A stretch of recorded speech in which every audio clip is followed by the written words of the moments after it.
বাংলাদেশ এবং আফগানিস্তানের মধ্যে অনুষ্ঠিত 2025 সালের এচিসেলাট কাপ হোয়াইট বল সিরিজের তৃতীয় ও শেষ টি-20 ম্যাচে বাংলাদেশ তাদের বোলারদের অসাধারণ পারফরম্যান্সের সুবাদে আফগানিস্তানকে অল্প রানেই বেঁধে ফেলতে সক্ষম হয়। সংযুক্ত আরব আমিরাতে অনুষ্ঠিত এই ম্যাচে টসে জিতে ব্যাটিংয়ের সিদ্ধান্ত নেয় আফগানিস্তান। নির্ধারিত 2-0 ওভার শেষে আফগানিস্তানের সংগ্রহ দাঁড়ায় 1-4-3 রান, 9 উইকেট হারিয়ে। আফগানিস্তানের ব্যাটিং। আফগান ইনিংসে বড় কোনো জুটি গড়তে পারেনি। সর্বোচ্চ স্কোর আসে দারুইশ রাসুলির ব্যাট থেকে। তিনি 2-9 বলে 3-2 রানের একটি ধীরগতির ইনিংস খেলেন। এছাড়া ওপেনার শেদিক 2-2 বলে 2-8 রান এবং শেষ দিকে মুজিব-উর রহমান 1-8 বলে 2-3 রান করে দলের রান কিছুটা বাড়াতে সাহায্য করেন। উল্লেখযোগ্যভাবে অভিজ্ঞ অলরাউন্ডার মোহাম্মদ নবী মাত্র 4 বলে 1 রান করে আউট হন।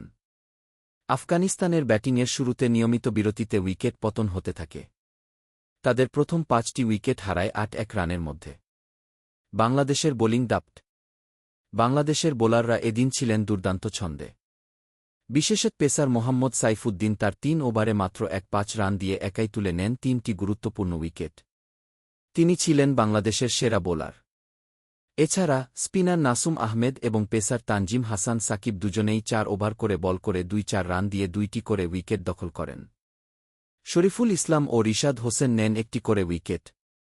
বোলারদের সম্মিলিত প্রচেষ্টার ফলে আফগানিস্তান কেবল 1-4-3 রানেই থেমে যেতে বাধ্য হয়।